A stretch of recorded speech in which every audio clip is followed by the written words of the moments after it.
Waramutse neza ikaze muri amakuru aramutse avugwa mu bitangazamakuru bitandukanye haba mu Rwanda ndetse no hanze yarwo. Kanda subscribe niba utarabikora, ukore like share ndetse utange n'igitekerezo cyawe aho hasi muri comment. Ikaze.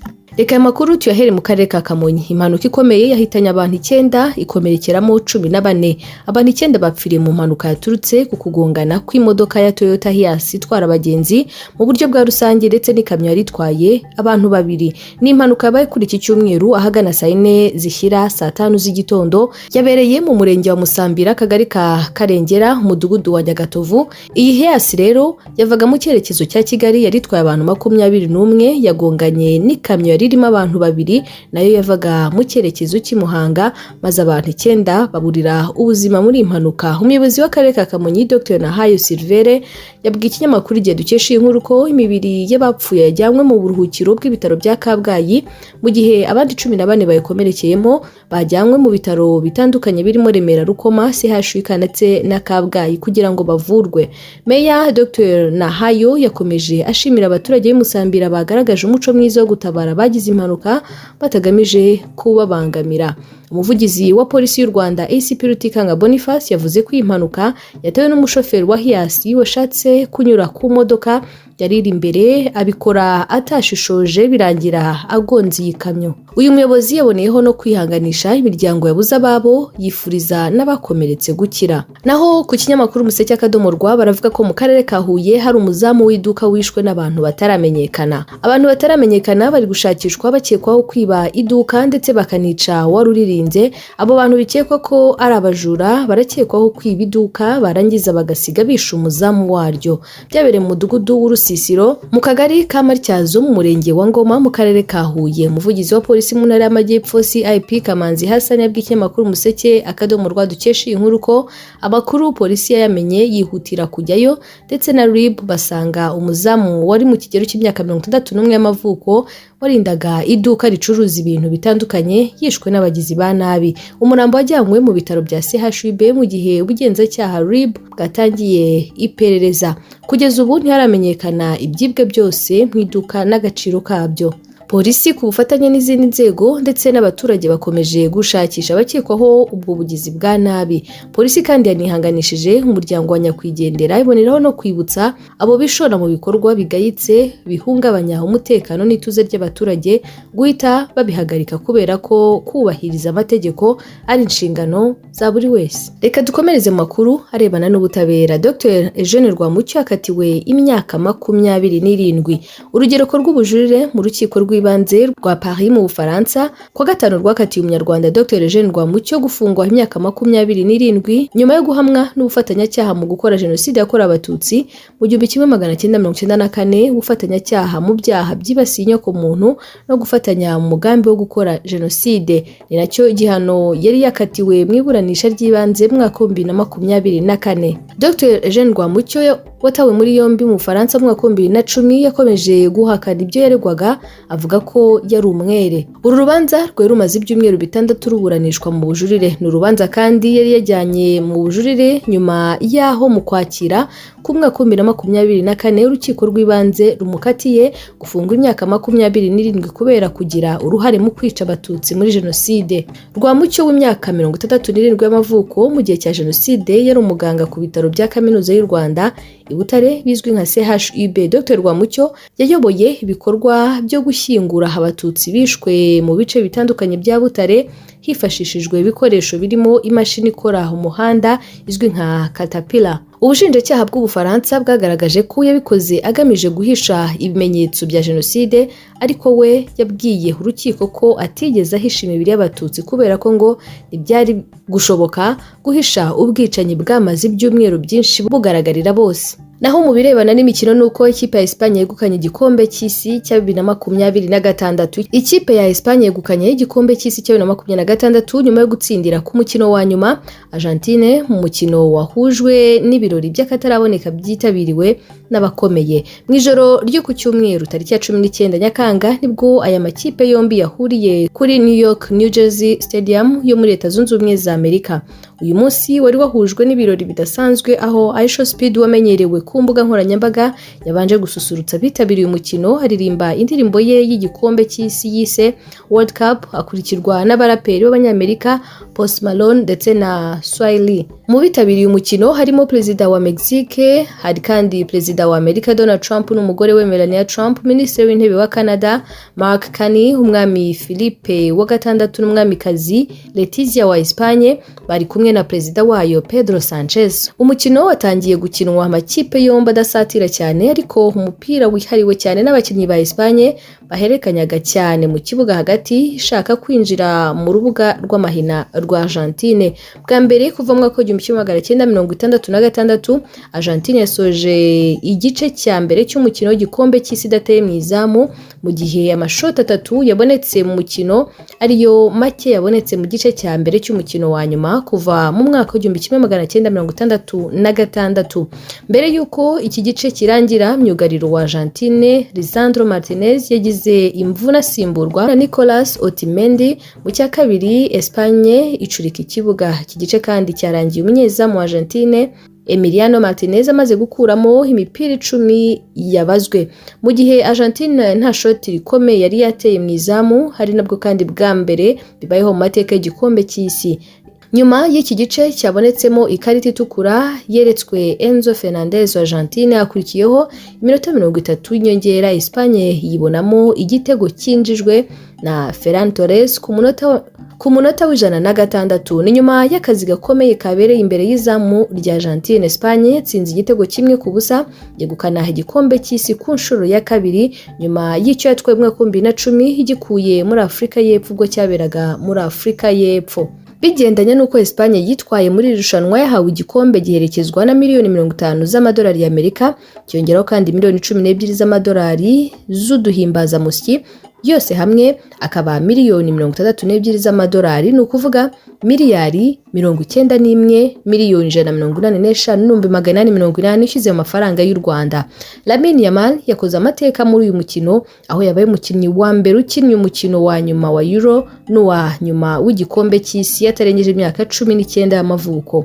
Uyu mukinnyi na mugenzi we Pau babaye kandi abakinnyi ba 4 n'aba 5 bakinnye umukino wa nyuma w'igikombe cy'isi y'abatarengeje imyaka 19. Urutonde barusanzeho ababikoze mbere barimo Pele wo muri Brazil wabikoze mu 1958, Umutaliyani Giuseppe Bergomi abikora mu mwaka wa 1982 na Kylian Mbappe w'Umufaransa mu mwaka wa 2018. Lionel Messi yongereye ku munya Brazil Cafu mu bakinnyi bakinnye umukino wa nyuma w'igikombe cy'isi inshuro 3 gusa, akaba ari we ugiye gukina umukino wa nyuma w'iri rushanwa akuze kurusha abandi mu bakinnyi b'imbere mu kibuga. Rutahizamu w'Ubufaransa Kylian Mbappe yahawe urukweto rwa zahabu nyuma yo gusoza igikombe cy'isi cya 2026 afite ibitego byinshi bigera ku 10. Kapiteni wa Espagne Rodri atorwa nk'umukinnyi mwiza w'igikombe cy'isi cya 2026 ahabwa umupira wa zahabu. Myugariro wa Espagne Pau w'imyaka 19 yahembwe nk'umukinnyi muto witwaye neza kurusha abandi.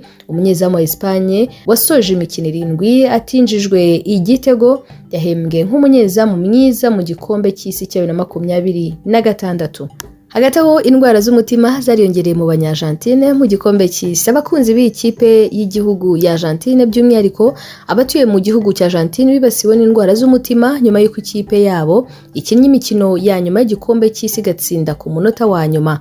Mu ijoro ryo kuri iki cyumweru tariki ya 19 Nyakanga, Argentine na Espagne byahuriye mu mukino wa nyuma w'igikombe cy'isi. Nubwo iyi kipe yageze ku mukino wa nyuma, muri Argentine indwara z'umutima zariyongereye mu gihe kiri rushanwa, cyane cyane mu mikino yo gukuranwamo uhereye muri kimwe cya 16. Umuhanga mu bijyanye n'indwara z'umutima mu mujyi wa Buenos Aires, Dr. Alan Segal yatangaje ko mu gihe cy'igikombe cy'isi Abanya-Argentine bibasiwe n'indwara zifitanye isano n'umutima. Argentine yarenze amatsinda idatsinzwe umukino n'umwe, igeze muri kimwe cya 16 itsinda Cape Verde ibitego 3-2 bisabye iminota 30 y'inyongera. Muri kimwe cy'umunani itsinda Misiri ibitego 3-2 ku munota wa kabiri w'inyongera kuri 90. Umukino w'Ubusuwisi wa kimwe cya 4 nawo yawutsinze ku bitego 3-1 bisabye iminota 30 y'inyongera mbere yo kugera ku mukino wa nyuma ivuye inyuma ikishyura yishyura Ubwongereza igatsinda ibitego 2-1 mu minota 5 ya nyuma y'umukino. Umukino wo kuri iki cyumweru nawo ntabwo wari woroshye kubera ko mu mikino 5 iheruka guhuza amakipe yombi Espagne yatwaye igikombe cy'isi inshuro imwe yatsinzemo 3, Argentine yagitwaye inshuro 3 igatsindamo imikino 2. Aya makuru tuyakomereze muri Uganda. Moses Ali yitabye Imana nyuma y'iminsi mike arahiriye kujya mu nteko ya Uganda. General Retired Moses Ali w'imyaka 86 y'amavuko wari watorewe kuba umudepite uhagarariye akarere ka Adjumani ko mu burengerazuba bwa Uganda mu nteko ishinga amategeko y'iki gihugu yitabye Imana nyuma y'amezi make cyane yarahiriye gutangira inshingano. Uyu musaza niwe wabaye minisitiri w'intebe wa mbere wungirije wa Uganda. Yari yatorewe kwinjira mu nteko ishinga amategeko ndetse hanatangira imirimo ye nyuma yo kurahira muri Gicurasi 2026.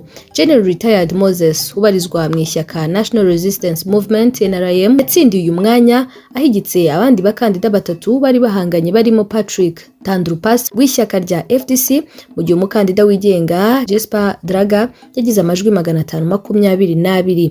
General Ali yagiye mu nteko ishinga amategeko bwa mbere mu 1973 nka minisitiri w'ubutegetsi, nyuma ahabwa izindi nshingano zirimo kuba minisitiri w'imari, uw'urubyiruko, uw'umuco n'imikino, uw'ubukerarugendo, ubucuruzi n'inganda, uw'umutekano w'imbere mu gihugu ndetse n'ubutabazi. Yatangiye gukorera igihugu mu 1968 ubwo yinjiraga mu gisirikare. General Moses Ali yavutse tariki ya 3 Mata 1939, akaba kandi yarakoze imirimo itandukanye muri guverinoma ya Uganda. Mu 1971 hari mu basirikare bafashije Idi Amin guhirika ubutegetsi bwa Milton Obote. Ku butegetsi bwa Idi Amin, General Retired Moses Ali yazamuwe mu ntera mu gisirikare, ariko yanabaye minisitiri w'imari, aba umutoni kuri we nubwo baje gushwana ndetse anamwirukana nabi mu nshingano yari yarahawe. Yaguye mu bitaro bya Nakasero muri Uganda. Aho n'ubundi mu gihugu cya Uganda abakoreraga ibitangazamakuru byahagaritswe na General Muhozi baheze hagati nk'ururimi. Abanyamakuru n'abandi bakozi b'ibitangazamakuru bya Nation Media Group NMG byahagaritswe gukorera muri Uganda, bavuga ko bari mu bihe by'ihungabana nuko utamenya icyejo hazaza bateganirije nyuma y'icyemezo cyo kubifunga ibi bigo byari bibabeshejeho. Umwe mu banyamakuru ba NTV Uganda yavuze ko ubuzima barimo ubu bumwibutse igihe cy'icyorezo cya COVID-19 cyari cyugarije isi. Uyu munyamakuru yavuze ko uko iminsi ishira hari nako kutamenya hazaza birushaho kubaremerera. Ku itariki 28 Kamena 2026, umugaba mukuru w'ingabo za Uganda General Muhozi Kainerugaba yatumye hafungwa ibitangazamakuru birimo NTV Uganda, Spark TV ndetse na Daily Monitor. Ibi byakurikiye kandi ubutumwa bwa General Muhozi ku rubuga rwa X, aho yavugaga ko hafashwe icyemezo cyo gufunga ibyo bitangazamakuru, anagaragaza ko hari gahunda yo gukaza ingamba ku bitangazamakuru bivuga ku buyobozi bukuru bw'igihugu. Yakomeje kandi avuga ko inkuru mbi ku gihugu zigomba kujya zinyuzwa mu buyobozi bwe mbere yo gutangazwa. Nyuma y'iminsi mike abayobozi ba NMG, General Muhozi n'abandi bayobozi ba Uganda barahuye baganira kuri iki kibazo, icyakora gufungura kwabyo bikomeza kugorana. Twambutse umugabane wa Afrika, Perezida wa Hongria Tamas Sulyok yashyize umukono ku itegeko nshinga rivuguruye rimukura ku buyobozi, ibyashyize iherezo ku ntugunda zari zimaze igihe muri iki gihugu. Byakozwe murongo guverinoma nshya ya muri Hongria yashakaga kumukuraho nka kimwe mu bikorwa byo gukura ku butegetsi abayobozi bari barashyizwe mu gihe cya Viktor Orban. Minisitiri w'intebe wa Hongria Peter akaba yatsinze Orban wari umaze igihe kirekire ku butegetsi mu matora yo muri Mata yaramaze igihe asaba perezida washyizweho na Orban kwegura. Uyu minisitiri w'intebe yavugaga ko Sulyok yananiwe kuzuza inshingano ze nka perezida kubera ko atamaganye ibyemezo bya guverinoma ya Orban byavugwaga ko bidakurikiza amahame ya demokarasi. Sulyok ntiyakozwaga ibyo kwegura, ibyatumye abadepite bo mu ishyaka rya TISA muri iki cyumweru batora ivugururwa ry'itegeko nshinga ryasabaga ko manda ye ihita irangira. Sulyok yari afite iminsi 5 yo gushyira umukono kuri iryo tegeko rivuguruye kugira ngo ryemerwe, akaba kandi yarabikoze ku munsi wa nyuma. Mu mashusho yashyizwe kuri Facebook ku mugoroba wo kuwa gatandatu, Suryok yakunze kwita igikoresho cya Orban yavuze ko kuba yarasabwe gushyira umukono kuri iryo tegeko ari ikimenyetso kizahoraho kigaragaza ko indangagaciro z'ibanze z'umuryango wigenga, kubahiriza amategeko, demokarasi ndetse n'ihame ryo gusangira ubutegetsi bitubahirijwe mu nyungu z'ubutegetsi. Kuva yatangira imirimo muri Gicurasi, yahise atangira gusenya ibyo yise agatsiko k'abagizi ba nabi ka Orban binyuze mu kwirukana abayobozi benshi bari barashyizweho ndetse n'abayobozi b'ibigo yashinjaga ko bafashije ubutegetsi bwa Orban. Guverinoma nshya yahagaritse serivisi z'amakuru z'ikigo cy'igihugu gishinzwe itangazamakuru rya televiziyo na radiyo bya Hongiriya, aho rero Magyar yavugaga ko byakoreshwaga nk'uruganda rw'icengezamatwara rw'ishyaka rya Orban. Ayo namwe mu makuru yavugwaga mu bitangazamakuru bitandukanye hirya no hino, haba mu Rwanda no hanze yarwo. Ese wakoze subscribe? Niba utarayikora, kandaho ukore subscribe, ukore like, share ndetse utange n'igitekerezo cyawe aho hasi muri comment. Reka nsoreza aha, dusubire mu masaha ari imbere.